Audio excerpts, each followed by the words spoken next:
Welcome to NCERT +1 and +2 physics. അപ്പോൾ നമ്മൾ last വീഡിയോയിൽ നമ്മൾ കണ്ടത് specific heat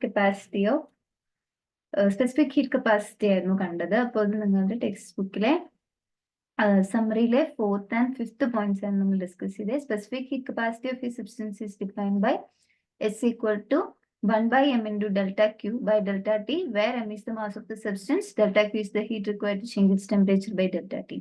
And the molar specific heat capacity is defined by C is equal to 1 by mu delta Q by delta T, where mu is the number of moles of the substance. For a solid, the law of equipartition of energy is C is equal to 3R, which generally agrees with experiment at ordinary temperature. ഈ law of ഇക്വിപാർട്ടീഷൻ of energy നമ്മൾ next ചാപ്റ്ററിൽ കാണും കേട്ടോ. അത് last വീഡിയോയിൽ discuss ചെയ്തില്ല എന്നേ ഉള്ളൂ. We have discuss this concept, but അതിന്റെ ഈ പേര് പറഞ്ഞില്ല എന്നേ ഉള്ളൂ. അതൊന്നുമല്ല, നെക്സ്റ്റ് ചാപ്റ്ററിൽ ഡീറ്റെയിൽ ആയിട്ട് കാണും. Calorie is the all unit of heat. 1 calorie is the amount of heat required to raise the temperature of 1 gram of water from 14.5 degrees Celsius to 15.5 degrees Celsius. So this is the calorie and joule conversion factor. 1 calorie is equal to 4.186 joules. For an ideal gas, the molar specific heat capacity, constant pressure and volume satisfy this relation where R is the universal gas constant. Okay. So, ഇതൊക്കെ നമ്മൾ വളരെ detailed ആയിട്ട് last വീഡിയോയിൽ കണ്ടാണ്. ഇനി നമ്മൾ next section ആയ this is the 12.7 next section, thermodynamic section, thermodynamic state variables and equation of state. Thermodynamic state variables and equation of state. Okay. അപ്പം ഇതാണ് നമ്മൾ ഇന്ന് കാണാൻ പോകുന്ന സെക്ഷൻ.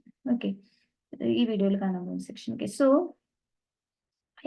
അത് ഒരു തെർമോഡൈനാമിക് സിസ്റ്റത്തിന്റെ ഇക്വിലിബ്രിയം സ്റ്റേറ്റ് എന്ന് പറയുന്നത്, ഒരു തെർമോഡൈനാമിക് സിസ്റ്റത്തിന്റെ ഇക്വിലിബ്രിയം സ്റ്റേറ്റ് എന്ന് പറയുന്നത്, അത് നമ്മൾ പറയുന്നത്, നമ്മൾ സ്പെസിഫൈ ചെയ്യുന്നത്, അത് അല്ലെങ്കിൽ ഡിസ്ക്രൈബ് ചെയ്യുന്നത് അതിന്റെ മാക്രോസ്കോപ്പിക് വേരിയബിൾസ് വെച്ചിട്ടാണ് പറയാം. ഓക്കെ, മാക്രോസ്കോപ്പിക് വേരിയബിൾസ് എന്താണെന്നൊക്കെ നമ്മൾ കണ്ടതാണ്. അപ്പം it is specified by the macroscopic variables. ഈ മാക്രോസ്കോപ്പിക് വേരിയബിൾസിനെ, ഇക്വിലിബ്രിയം സ്റ്റേറ്റിനെ ഡിഫൈൻ ചെയ്യുന്ന ആ മാക്രോസ്കോപ്പിക് വേരിയബിൾസിനെ അഥവാ വിളിക്കുന്ന മറ്റൊരു പേരാണ് സ്റ്റേറ്റ് വേരിയബിൾസ്. ഇതൊക്കെ നമ്മൾ ഡീറ്റെയിൽ ആയിട്ട് മുന്നത്തെ വീഡിയോകളിലായിട്ട് കണ്ടിട്ടുണ്ട്. ഓക്കെ, അപ്പം നമുക്കറിയാം. സോ ഒരു ഇക്വിലിബ്രിയം സ്റ്റേറ്റിനെ കംപ്ലീറ്റ്ലി ഡിഫൈൻ ചെയ്യാൻ സാധിക്കുന്ന ആ വേരിയബിൾസ്, ആ സ്റ്റേറ്റ് വേരിയബിൾസ് എന്ന് പറയുന്നത്, ഇറ്റ് കുഡ് ബി പ്രഷർ കൊണ്ട് പറയാം, ദെൻ വോളിയം, അതുപോലെ തന്നെ ടെമ്പറേച്ചർ, ദെൻ മാസ്. ഓക്കെ, അല്ലെങ്കിൽ ഇപ്പൊ ഒരു മിക്സ്ചർ ഓഫ് ഗ്യാസസ് ഒക്കെ ആണെങ്കിൽ ഓരോന്നും എത്രമാത്രം റേഷ്യോയിലാണ്, ആ രീതിയിലുള്ള കോമ്പോസിഷൻ കുറിച്ചും പറയാൻ പറ്റും. ഓക്കെ, അപ്പം ഇതൊക്കെയാണ് സ്റ്റേറ്റ് വേരിയബിൾസ് എന്ന് പറയുന്നത്. ഈ വേരിയബിൾസ് ഒക്കെയാണ് പ്രഷർ, വോളിയം, ടെമ്പറേച്ചർ, മാസ്. ഇതൊക്കെയാണ് ഒരു ഇക്വിലിബ്രിയം സ്റ്റേറ്റിനെ സ്പെസിഫൈ ചെയ്യുന്ന ആ വേരിയബിൾസ്. അപ്പൊ നമുക്കറിയാം, ഒരു തെർമോഡൈനാമിക് സ്റ്റേറ്റ് എന്ന് പറയുന്നത് എപ്പോഴും, തെർമോഡൈനാമിക്സ് മീൻസ് ഹീറ്റ് ട്രാൻസ്ഫറൻസ് ഇങ്ങനെ നടക്കുന്ന ഒരു സിസ്റ്റം. അത് എപ്പോഴും ഇക്വിലിബ്രിയത്തിലാവണമെന്നില്ല. ഓക്കെ, അപ്പം നമ്മൾ ഇവിടെ പല തരത്തിലുള്ള എക്സാമ്പിൾ, അതിനെ നമ്മൾ എക്സാമ്പിൾ ആയിട്ട് പറയുന്നത് നോക്കുക. ഇപ്പം ഇവിടെ ഈ ഫസ്റ്റ് പിക്ചർ നോക്കുക. ഈ ഫസ്റ്റ് പിക്ചറിന്റെ അകത്ത് ഇവിടെ ഇതിന്റെ അകത്ത് ഇങ്ങനെ ഗ്യാസ് ഇരിക്കുകയാണ്, ഒരു ഗ്യാസ് ഉണ്ട്.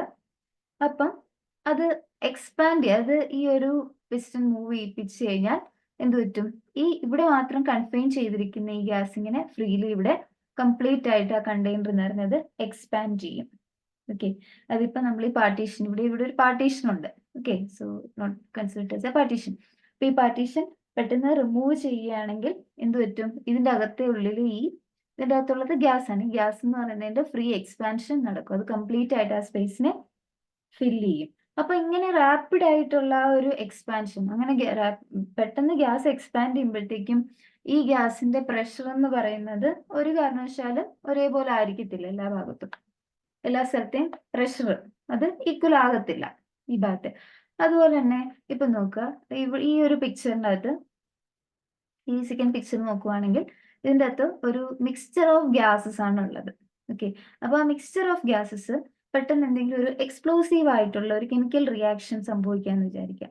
അതിപ്പം പെട്രോൾ വേപ്പറും എയറും കൂടെ പെട്ടെന്ന് തീ പിടിക്കുകയാണെങ്കിൽ പെട്ടെന്ന് അവിടെ ഒരു എക്സ്പ്ലോഷൻ സംഭവിക്കും.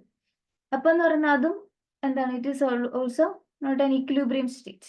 കാര്യം ആ സമയത്തും അതിന്റെ ടെമ്പറേച്ചറും പ്രഷറും ഒന്നും എല്ലാ ഭാഗത്തും ഒരുപോലെ ആയിരിക്കില്ല. ഓക്കെ, അതൊരു മിക്സർ ഓഫ് ഗ്യാസസ് പെട്ടെന്ന് ഒരു എക്സ്പ്ലോസീവ് ആയിട്ടുള്ള എന്തെങ്കിലും ഒരു കെമിക്കൽ റിയാക്ഷൻ വന്നു കഴിഞ്ഞാൽ ആ സമയത്തും ആ ഗ്യാസിന്റെ വേരിയബിൾസ് എല്ലാം ഡിഫറെന്റ് ആയി മാറും. യൂണിഫോമിറ്റി ആ എല്ലാ ഭാഗത്തേക്കുള്ള പ്രഷർ, ടെമ്പറേച്ചർ, എല്ലാ വേരിയബിൾസും സെയിം ആയിട്ട് ഇരിക്കില്ല. അപ്പം ഗ്യാസ് ഇക്വിലിബ്രിയത്തിലാവുന്നില്ല. അപ്പൊ നമുക്ക് അവിടെ സ്റ്റേറ്റ് വേരിയബിൾസ് വെച്ചിട്ട് ആ ഗ്യാസിനെ സ്പെസിഫൈ ചെയ്യാൻ സാധിക്കത്തില്ല. കാര്യം എന്താന്ന് വെച്ച് കഴിഞ്ഞാൽ അവരോട് ഒരു പ്രോസസ് അണ്ടർഗോ ചെയ്തുകൊണ്ടിരിക്കുകയാണ്. അപ്പം ഈ രണ്ട് സിറ്റുവേഷൻ്റെ അകത്തും നമുക്ക് ആ ഗ്യാസിന്റെ സ്റ്റേറ്റിനെ, ഗ്യാസ് എങ്ങനെയാണെന്നുള്ളത് അതിന്റെ സ്റ്റേറ്റ് വേരിയബിൾസ്, അത് ഈ പ്രഷറോ വോളിയമോ ടെമ്പറേച്ചറോ ഒന്നും വെച്ച് പറയാൻ പറ്റില്ല. കാര്യം അത് യൂണിഫോം ആയിട്ട് ആ സമയത്ത് നിൽക്കത്തില്ല, അത് പ്രോസസ്സിലാകുന്ന സമയത്ത്. പക്ഷെ അവസാനം എന്ത് സംഭവിക്കും എന്ന് വെച്ച് കഴിഞ്ഞാൽ അതെല്ലാം ഇവൻച്വലി, ഇപ്പൊ ഇവിടെ ആണെങ്കിൽ ഇപ്പൊ ഈ കേസ് ആണെങ്കിൽ ഇവൻച്വലി അതിനെല്ലാ ടെമ്പറേച്ചറും പ്രഷറും എല്ലാം യൂണിഫോം ആവും ഒരു സറൗണ്ടിങ്സുമായിട്ട്. ഈ രണ്ട് കേസിലും അവസാനം എന്ത് സംഭവിക്കുന്നു വെച്ച് കഴിഞ്ഞാൽ സറൗണ്ടിങ്സുമായിട്ടുള്ള ഒരു തെർമൽ മെക്കാനിക്കൽ ഇക്വിലിബ്രിയത്തിലേക്ക് ഒക്കെ എത്താൻ അവസാനം സാധിക്കും. അപ്പം എന്താണെന്ന് വെച്ച് കഴിഞ്ഞാൽ ഈ തെർമോഡൈനാമിക് സ്റ്റേറ്റ് വേരിയബിൾസ് ആണ് ഈ സിസ്റ്റത്തിന്റെ ഇക്വിലിബ്രിയം സ്റ്റേറ്റിനെ സ്പെസിഫൈ ചെയ്യുന്നത്. ഓക്കെ, ഇക്വിലിബ്രിയം, അതായത് ഒരു തെർമോഡൈനാമിക് സിസ്റ്റത്തിന്റെ ഇക്വിലിബ്രിയം സ്റ്റേറ്റ് എന്ന് പറയുന്നത്, ഇതിനെ ഇറ്റ് ഈസ് സ്പെസിഫൈഡ് ബൈ ഒരു ഇക്വിലിബ്രിയം സ്റ്റേറ്റ് എന്ന് പറയുന്നത് ഡിസ്ക്രൈബ് ചെയ്യുന്നത്, it is described by thermodynamic state variables. Thermodynamic state variables ആണ് ഇതിനെക്കുറിച്ച് ഇക്വിലിബ്രിയം സ്റ്റേറ്റിനെ ഡിസ്ക്രൈബ് ചെയ്യാൻ സാധിക്കും, സ്പെസിഫൈ പിന്നെ തെർമോഡൈനാമിക് സ്റ്റേറ്റ് വേരിയബിൾസ്. അപ്പം നമ്മൾ നേരത്തെ കണ്ടു എന്തൊക്കെയാണ് സ്റ്റേറ്റ് വേരിയബിൾ എന്ന്, പ്രഷർ, വോളിയം, ടെമ്പറേച്ചർ, മാസ്. അപ്പൊ അതെല്ലാം ഇൻഡിപെൻഡന്റ് അല്ല. അതായത് നമുക്കറിയാം, ഓൾറെഡി നമുക്കറിയാം, ഇപ്പൊ ഐഡിയൽ ഗ്യാസിന്റെ കേസിലാണ് നമ്മൾ ഓൾറെഡി കണ്ടാണ് പ്രഷറും വോളിയം തമ്മിൽ റിലേഷൻ ഉണ്ട്. വോളിയം, ടെമ്പറേച്ചർ, പ്രഷറും വോളിയം, ടെമ്പറേച്ചറും എല്ലാം റിലേറ്റഡ് ആണ്, അല്ലെ? നമ്മൾ ഓൾറെഡി കണ്ടതാണിത്. ദാറ്റ് മീൻസ് ഈ സ്റ്റേറ്റ് വേരിയബിൾസ് എന്ന് പറഞ്ഞാൽ ഇൻഡിപെൻഡന്റ് അല്ല. ആ എന്താണ്, അത് മറ്റ് വേരിയബിൾസിനെ അത് ഡിപ്പെൻഡന്റ് ആണ്. ഇപ്പം പ്രഷർ, വോളിയം, ടെമ്പറേച്ചർ, മാസ് ഒക്കെയാണ് നമ്മുടെ സ്റ്റേറ്റ് വേരിയബിൾസ്. അപ്പൊ അതെന്താണ്, അതൊന്നും സ്വന്തമായിട്ട് നിൽക്കുന്നില്ല, ദേ ആർ ഓൾ ഡിപ്പെൻഡന്റ്. ഇവർക്ക് ഈ ഒരു ഗ്യാസ് എന്ന് പറഞ്ഞൊരു സിസ്റ്റം, ഇപ്പൊ ഒരു ഗ്യാസ് എന്ന് പറഞ്ഞൊരു സിസ്റ്റം എടുക്കുകയാണെങ്കിൽ അതിന്റെ പ്രഷറും വോളിയമും റിലേറ്റഡ് ആയിരിക്കും. ഇപ്പം കോൺസ്റ്റന്റ് ടെമ്പറേച്ചറിൽ പ്രഷറും വോളിയത്തിന്റെ റിലേഷൻ എങ്ങനെയാണ് എന്നൊക്കെയുള്ളത് നമ്മൾ ഐഡിയൽ ഗ്യാസിന്റെ ഒക്കെ കഴിഞ്ഞ ലാസ്റ്റ് ചാപ്റ്ററിലും കണ്ടാണ്. അപ്പൊ അതുപോലെയല്ല ഈ പ്രഷർ, വോളിയം, ടെമ്പറേച്ചർ, മാസ് എല്ലാം ഡിപ്പെൻഡന്റ് ആണ്. അപ്പം നമ്മളിപ്പോ ഇവിടെ ഈ ഒരു സെക്ഷന്റെ ഹെഡിങ് പോലെ തന്നെ ഇക്വേഷൻ ഓഫ് സ്റ്റേറ്റ് എന്ന് പറഞ്ഞു കഴിഞ്ഞാൽ കൊടുക്കുന്നത് ഈ വേരിയബിൾസിന്റെ, ഈ സ്റ്റേറ്റ് വേരിയബിൾസിന്റെ റിലേഷൻ ആണ് ഇക്വേഷൻ ഓഫ് സ്റ്റേറ്റ്. അതായത് ഈ സ്റ്റേറ്റ് വേരിയബിൾസ് മ്യൂച്വലി എങ്ങനെയാണ് കണക്റ്റഡ് ആയിട്ടിരിക്കുന്നത്, അവർ തമ്മിലുള്ള ബന്ധം കാണിക്കുന്ന ആ ഒരു റിലേഷൻ ആണ്, that is called the equation of state. Okay, so the connection between state variables is called equation of state.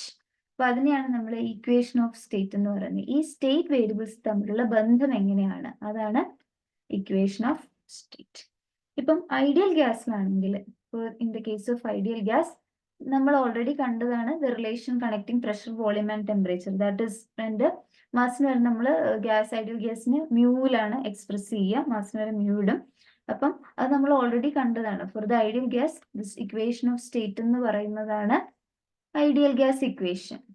Okay, ideal gas equation എന്ന് പറഞ്ഞാൽ ആ ഇക്വേഷൻ ആണ് ഈ ഓരോ വേരിയബിൾസിന്റെ തമ്മിലുള്ള റിലേഷൻ കാണിക്കുന്നത്, which is nothing but PV is equal to mu RT.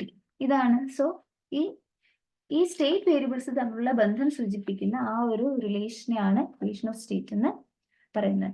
അപ്പം ഓരോ വേരിയബിളും എന്താണ്, മറ്റ് വേരിയബിൾസിനോട് ഇവിടെ ഡിപ്പെൻഡന്റ് ആണ്. ഓരോ വേരിയബിൾസും മറ്റ് വേരിയബിൾസിനോട് ഡിപ്പെൻഡന്റ് ആണ്. ഓക്കെ, സോ ഇഫ് നിങ്ങൾ ചിന്തിക്കുക, ഇപ്പൊ നമ്മളൊരു ഫിക്സഡ് എമൗണ്ട് ഓഫ് ഗ്യാസ് എടുക്കുന്നു, അതിപ്പോ നമ്മളൊരു 1 mole ഓഫ് ഗ്യാസ് എടുക്കാന്ന് വിചാരിക്കുക. So in that case mu എന്ന് പറയുന്നത് 1 ആണ്.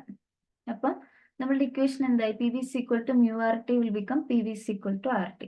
നമ്മൾ R എന്ന് പറയുന്നത് യൂണിവേഴ്സൽ ഗ്യാസ് കോൺസ്റ്റന്റ് ആണ്, അപ്പൊ ഇവിടെ 3 വേരിയബിൾസ്, 3 സ്റ്റേറ്റ് വേരിയബിൾസ് ഉണ്ട്. P, V, T. ഇങ്ങനെ 3 വേരിയബിൾസ് ആണ് ഇവിടെ ഉണ്ടാവുന്നത്.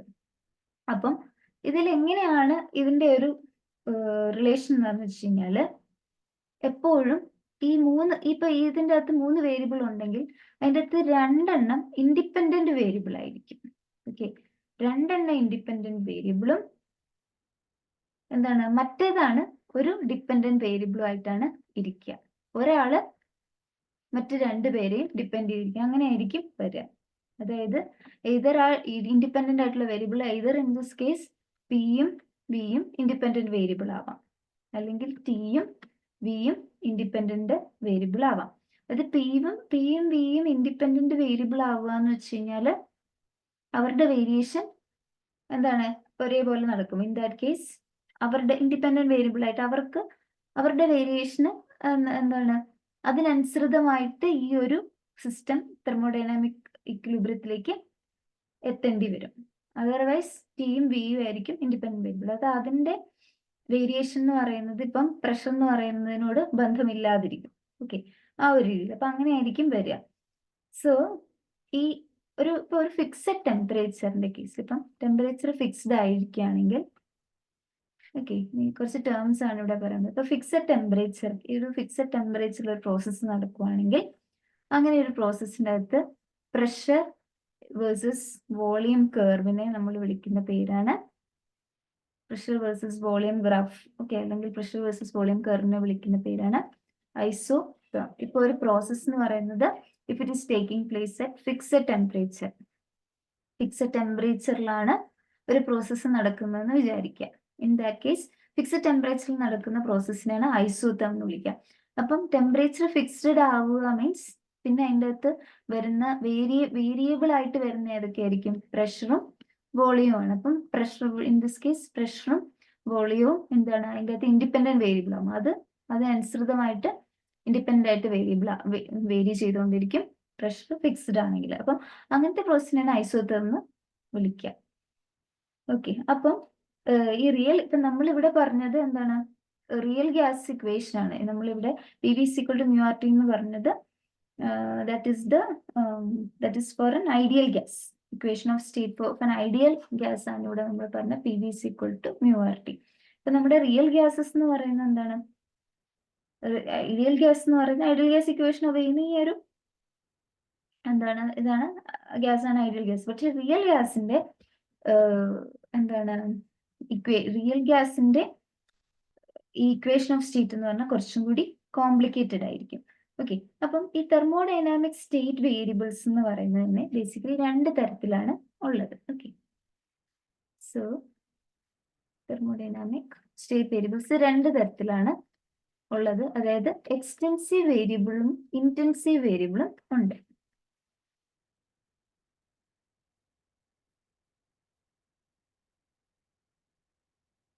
എക്സ്റ്റെൻസീവ് വേരിയബിളും ഇന്റൻസീവ് വേരിയബിളും ഉണ്ട്.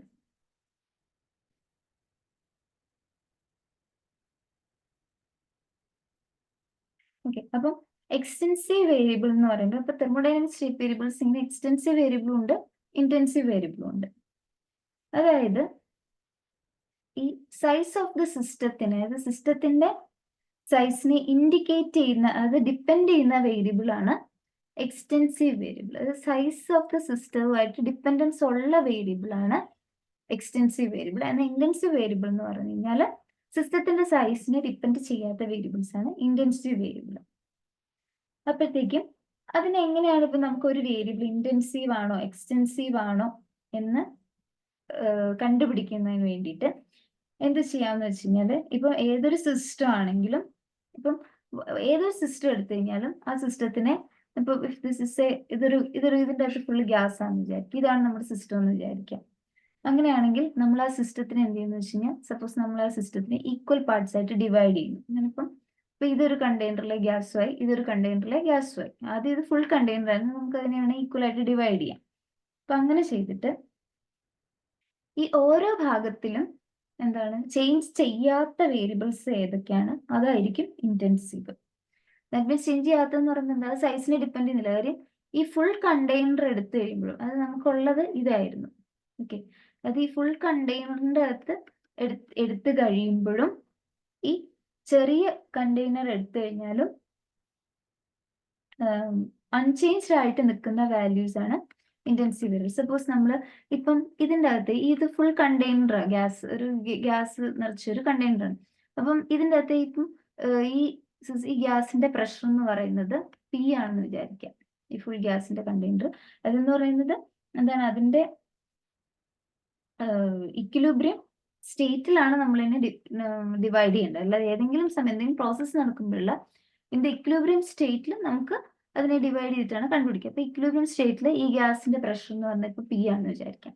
സോ ഈ പി എന്ന് പറഞ്ഞ വേരിയബിൾ ഇന്റൻസീവ് ആണോ എക്സ്റ്റൻസീവ് ആണോ എന്ന് അറിയാൻ വേണ്ടിയിട്ട് ഞാൻ ഈ കണ്ടെയ്നറിനെ എന്ത് ചെയ്തു, രണ്ടായിട്ട് ഡിവൈഡ് ചെയ്തു. രണ്ട് ഈക്വൽ പാർട്സ് ആയിട്ട് ഞാൻ ഇതിനെ ഡിവൈഡ് ചെയ്തു. അപ്പം എനിക്ക് വേണമെങ്കിൽ ഇതൊരു ഭാഗമായിട്ടും കൺസിഡർ ചെയ്യും. ഈക്വൽ പാർട്സ് ആയിട്ടാണ് ഡിവൈഡ് ചെയ്തിരിക്കുന്നത്. അപ്പം ഈ കണ്ടെയ്നറിനെയാണ് ഞാൻ ഇങ്ങനെ ഈക്വൽ പാർട്സ് ആയിട്ട് ഡിവൈഡ് ചെയ്തിരിക്കുന്നത്. ഓക്കെ, അപ്പം ഈ ഭാഗത്തെ പ്രഷർ എടുത്താലും എനിക്ക് ഇവിടെ പ്രഷർ ഗ്യാസ് പി ആയിട്ട് തന്നെ ആയിരിക്കും കിട്ടുക. ഈ ഭാഗത്തെ പ്രഷറും പി ആയിട്ട് തന്നെ ആയിരിക്കും കിട്ടുക. ബിക്കോസ് ഇത് ഇക്വിലിബ്രിയം സ്റ്റേറ്റിലാണല്ലോ ഞാൻ ഈ ഡിവിഷൻ നടത്തിയിരിക്കുന്നത്. അതുകൊണ്ട് സോ എന്താണ്, ഇനി നമ്മൾ സൈസ് നോക്കുവാണെങ്കിൽ ഈ ഫുൾ സൈസിലെ പ്രഷറും പി ആണ്. അതിൻ്റെ അകത്ത് ചെറിയൊരു ഭാഗത്തിന്റെ ഈ സൈസിലെ സിസ്റ്റത്തിന്റെ സൈസ് ഇത്ര ആയപ്പോഴും ആ പ്രഷറിന് വ്യത്യാസമില്ലാതെ പി തന്നെയായി. അപ്പൊ അത് എന്ത് ചെയ്യുന്നു, സൈസിനെ ഡിപ്പെൻഡ് ചെയ്യുന്നില്ല. Means P is A intensive variable എന്ന് നമുക്ക് മനസ്സിലായി. അപ്പം ഇങ്ങനെ നമുക്ക് ഇന്റൻസീവ് വേരിയബിൾ ആണോ എക്സ്റ്റൻസീവ് വേരിയബിൾ ആണോ എന്ന് കണ്ടുപിടിക്കാൻ പറ്റും. നേരെ മറിച്ച് ഇപ്പം എന്തെങ്കിലും വേരിയബിൾ ഇവിടുത്തെ വാല്യൂവിനെക്കാട്ടി പകുതിയായി ഇവിടേക്ക് വരുമ്പോൾ എന്നുണ്ടെങ്കിൽ അത് എക്സ്റ്റൻസീവ് വേരിയബിൾ ആണ്. ഓക്കെ, അപ്പൊ അതിന് എക്സാമ്പിൾ നമുക്കിപ്പം സിസ്റ്റത്തിന്റെ മാസിനെ കുറിച്ച് ചിന്തിക്കാം. ഓക്കെ, അപ്പം ഈ ഒരു മാസ് ഓഫ് ദ സിസ്റ്റം, ഈ ഗ്യാസിന്റെ ഫുൾ മാസ് എന്ന് പറഞ്ഞാൽ ഞാൻ എം ആയിട്ട് എടുക്കുകയാണെങ്കിൽ ഞാൻ ഇതിനെ എന്ത് ചെയ്തു, രണ്ടായിട്ട് ഡിവൈഡ് ചെയ്തു. ഓക്കെ, ഈ ഡിവിഷനിലെ ഇക്വിലിബ്രിയം സ്റ്റേറ്റിലാണ് ഈ ഒരു എം എന്ന് പറഞ്ഞ വാല്യൂ ഞാൻ ഡിവൈഡ് ചെയ്യുന്നു. അപ്പം എന്താണ്, ഇത്രയും ഭാഗത്ത് എന്ന് പറഞ്ഞു വെച്ചാൽ ആ ഫുൾ കണ്ടെയ്നറിന്റെ പകുതിയാണ് ഇത്രയും ഭാഗത്ത് നിന്ന്. അപ്പൊ ഇത്രയും ഭാഗത്ത് ഒബ്വിയസ്ലി ഉണ്ടാവുന്ന മാസ് എന്ന് പറയുന്നത് ഫുൾ മാസിന്റെ പകുതിയുള്ളൂ. m/2 ഇവിടെ ഉണ്ടാവത്തുള്ളൂ. ദാറ്റ് മീൻസ് എന്താണ്, ആ വേരിയബിള് ഇവിടെ ഇങ്ങനെ ഡിവൈഡ് ചെയ്തപ്പോഴത്തേക്കും ആ വേരിയബിള് എന്ത് ചെയ്തു, ഹാഫ് ആയി. ഓക്കെ, ആ വേരിയബിളിന്റെ വാല്യൂ ഹാഫ് ആയി. ദാറ്റ് മീൻസ് അത് ആ സിസ്റ്റത്തിന്റെ സൈസിനെ ഡിപ്പെൻഡ് ചെയ്യുന്നുണ്ട്. കാര്യം ഇത്രയും വലുതിലെന്ന് അത് ചെറുതായ പകുതിയായപ്പോൾ അതിന്റെ പകുതിയായി. അപ്പൊ that means mass is an extensive variable. അപ്പം അങ്ങനെ നമുക്ക് എന്തെങ്കിലും ഇന്റൻസീവ് ഇങ്ങനെ നമ്മൾ ഇങ്ങനത്തെ ഒരു രീതിയിൽ ചിന്തിച്ചു കഴിഞ്ഞാൽ എന്തെങ്കിലും എക്സ്റ്റൻസീവ് വേരിയബിൾ ആണോ അല്ലെങ്കിൽ ഇന്റൻസീവ് വേരിയബിൾ ആണോ എന്ന് നമുക്ക് കണ്ടുപിടിക്കാൻ പറ്റും. ഓക്കെ, അപ്പം എക്സ്റ്റൻസീവ് വേരിയബിൾസിന്, അതായത് സിസ്റ്റത്തിന്റെ സൈസിനെ ഡിപ്പെൻഡ് ചെയ്യുന്ന വേരിയബിൾ, അപ്പം അതിന് എക്സാമ്പിൾസ് ആണ് internal energy. Okay, internal energy എന്ന് പറയുന്നത് നമുക്കറിയാം, അതെന്ന് പറഞ്ഞാൽ ആകത്തുക, അത് മോളിക്യൂൾസിന്റെ ആറ്റംസിന്റെ ഒക്കെ കൈനറ്റിക് എനർജി പ്ലസ് പൊട്ടൻഷ്യൽ എനർജിയാണ്. സോ അത് സിസ്റ്റത്തിനെ വളരെയധികം ഡിപ്പെൻഡ് ചെയ്യും. ഓക്കെ, അതുപോലെ തന്നെ volume is noted by V, then total mass, അതെല്ലാം എക്സ്റ്റൻസീവ് വേരിയബിൾ ആണ്. ഇനി ഇന്റൻസീവ് വേരിയബിൾ ആണെങ്കിൽ, ഓക്കെ, ഇന്റൻസീവ് വേരിയബിൾ ആവുകയാണെങ്കിൽ അതെന്ന് വെച്ച് കഴിഞ്ഞാൽ പ്രഷറൊക്കെ എപ്പോഴും യൂണിഫോം വാല്യൂ ആയിരിക്കും ത്രൂ ഔട്ട് ദ സിസ്റ്റം. നമ്മൾ ഡിവൈഡ് ചെയ്താലും ഇക്വിലിബ്രിയത്തിലാണല്ലോ ഡിവൈഡ് ചെയ്യുന്നത്, സോ ആ വാല്യൂ ഒരിക്കലും പിന്നെ മാറത്തില്ല. ടെമ്പറേച്ചർ, അതുപോലെ തന്നെ density, mass per volume, equilibrium സിസ്റ്റത്തിന്റെ എങ്ങനെ ഡിവൈഡ് ചെയ്താലും പിന്നെ ഇത് മാറത്തില്ല. സോ ഇതൊക്കെ ഇന്റൻസീവ് വേരിയബിൾ ആണ്. അപ്പോഴത്തേക്കും എപ്പോഴും നമുക്കൊരു തെർമോഡൈനാമിക് ഇക്വേഷൻ കാണുവാണെങ്കിൽ അത് കൺസിസ്റ്റന്റ് ആണ്. നമ്മൾ ഫസ്റ്റ് ചാപ്റ്ററിൽ കണ്ട പോലെ ഇക്വേഷന്റെ കൺസിസ്റ്റൻസി അറിയാൻ വേണ്ടിയിട്ട്, ഈ തെർമോഡൈനാമിക് ഇക്വേഷൻ കൺസിസ്റ്റന്റ് ആണോ എന്ന് അറിയാൻ വേണ്ടിയിട്ട് വേരിയബിൾസിന്റെ ക്ലാസിഫിക്കേഷൻ നോക്കിയാൽ മതി. അതായത് ഏതെങ്കിലും ഒരു തെർമോഡൈനാമിക് ഇക്വേഷൻ തന്നു കഴിഞ്ഞാൽ LHSന്റെയും RHSന്റെയും വേരിയബിൾസ് എല്ലാം, ഇപ്പൊ ഇന്റൻസീവ് ആണെങ്കിൽ എല്ലാം ഇന്റൻസീവ് ആയിരിക്കണം, എക്സ്റ്റൻസീവ് ആണെങ്കിൽ എല്ലാം എക്സ്റ്റൻസീവ് ആയിരിക്കണം. അങ്ങനെയാണോ എന്ന് നമുക്ക് കണ്ടുപിടിക്കാൻ സാധിക്കും. സോ ഫോർ എക്സാമ്പിൾ, നമ്മളുടെ ഫസ്റ്റ് ലോ ഓഫ് തെർമോഡൈനാമിക്സ് എടുക്കുക, that is delta U plus P delta V. അപ്പം ഈ LHSലുള്ള ക്വാണ്ടിറ്റി എന്ന് പറയുന്നത് ദറ്റ് ഇസ് ഡെൽറ്റ ക്യൂ ആണ്. ഓക്കെ, ഇവിടെ പ്രത്യേകം ശ്രദ്ധിക്കുക, ഈ ക്യൂ എന്ന് പറയുന്നത്, അത് ഹീറ്റ് എന്ന് പറയുന്നത് it's not a state variable. അത് നമ്മൾ ഓൾറെഡി തന്നെ പറഞ്ഞിരുന്നു. ഓക്കെ, ക്യൂ എന്ന് പറയുന്നത് നമ്മൾ ഓൾറെഡി കണ്ടിരുന്നു. ക്യൂ എന്ന് പറയുന്ന ഒരു സ്റ്റേറ്റ് വേരിയബിൾ അല്ല, അത് പാത്ത് ഡിപ്പെൻഡന്റ് ആണ്, അതൊരു സ്റ്റേറ്റ് വേരിയബിൾ അല്ല. ബട്ട് നമ്മൾ ഡെൽറ്റ ക്യൂ എന്ന് പറയുന്നത് അത് നമ്മളൊരു ഡിഫറൻസ് ഓഫ് ഹീറ്റ് ആണ്, അത് ഒരു ഡിഫറൻസ് കൊടുക്കുകയാണ്. ഈ ഡെൽറ്റ ക്യൂ എന്ന് പറയുന്നത് എത്രമാത്രം എമൗണ്ട് ഓഫ് ഹീറ്റ് ആണ് ആ പ്രോസസ്സിലേക്ക് ട്രാൻസ്ഫർ ചെയ്യുന്നത് എന്നുള്ള ആ ഡിഫറൻസ് ഓഫ് ക്യൂ എന്ന് പറയുന്നത് ആ സബ്സ്റ്റൻസിന്റെ മാസിനോട് പ്രപ്പോർഷണൽ ആയിരിക്കും. ഓക്കെ, അത് ആ സബ്സ്റ്റൻസിന്റെ മാസിനോട് പ്രപ്പോർഷണൽ ആണ്. ആൻഡ് ഈ മാസ് എന്ന് പറയുന്നത് നമ്മൾക്കറിയാം it is an extensive variable. അതുകൊണ്ട് തന്നെ ഈ ഡെൽറ്റ ക്യൂ എന്ന് പറയുന്നയാള് ഒരു എക്സ്റ്റെൻസീവ് വേരിയബിൾ ആകും. അങ്ങനെയാണ് ഇത് എക്സ്റ്റെൻസീവ് വേരിയബിൾ ആവുന്നത്. അല്ലാതെ ക്യൂ എന്ന് പറയുന്ന ഒരിക്കലും ഒരു കാരണവശാലും അത് സ്റ്റേറ്റ് വേരിയബിൾ അല്ല. സോ ഡെൽറ്റ ക്യൂ എന്ന് പറയുന്ന ഇവിടെ here it is an extensive variable. Okay, delta Q എന്ന് പറയുന്നത് എക്സ്റ്റെൻസീവ് വേരിയബിൾ ആണ്. സോ LHS എക്സ്റ്റെൻസീവ് വേരിയബിൾ ആണ്. സോ ഫോർ ഇക്വേഷൻ കൺസിസ്റ്റന്റ് ആവണമെങ്കിൽ RHSഉം എക്സ്റ്റെൻസീവ് വേരിയബിൾസ് തന്നെ ആവണം. സോ നമുക്കിനി RHSനെ കൺസിഡർ ചെയ്യാം. RHSനെ കൺസിഡർ ചെയ്യുവാണെങ്കിൽ നമുക്ക് നോക്കൂ, അതിൻ്റെ അകത്ത് delta U, that is internal energy നമുക്കറിയാം, അത് എക്സ്റ്റെൻസീവ് വേരിയബിൾ ആണ്. പിന്നെ നമുക്ക് അടുത്തുള്ളത് P ഇൻറ്റു ഡെൽറ്റ വി എന്ന് പറഞ്ഞ ഒരു പ്രോഡക്റ്റ് ആണ്. ഓക്കെ, അപ്പം ഇതിൻ്റെ അകത്തെ പ്രഷർ എന്ന് പറയുന്നത് ഇന്റൻസീവ് വേരിയബിൾ ആണ്. ഓക്കെ, പ്രഷർ എന്ന് പറഞ്ഞ ഇന്റൻസീവ് വേരിയബിൾ ആണ്. ഇനി വോളിയം എന്ന് പറയുന്നത് ഒരു എക്സ്റ്റെൻസീവ് വേരിയബിൾ ആണ്. അതായത് ഒരു ഇന്റൻസീവ് വേരിയബിളിനെ ഒരു എക്സ്റ്റെൻസീവ് വേരിയബിൾ കൊണ്ട് മൾട്ടിപ്ലൈ ചെയ്താൽ കിട്ടുന്ന പ്രോഡക്റ്റ് എന്ന് പറയുന്നത് that is also an extensive variable. പിന്നെ അത് സൈസിനെ ഡിപ്പെൻഡ് ചെയ്യുന്ന ഒരു വേരിയബിൾ ആവും.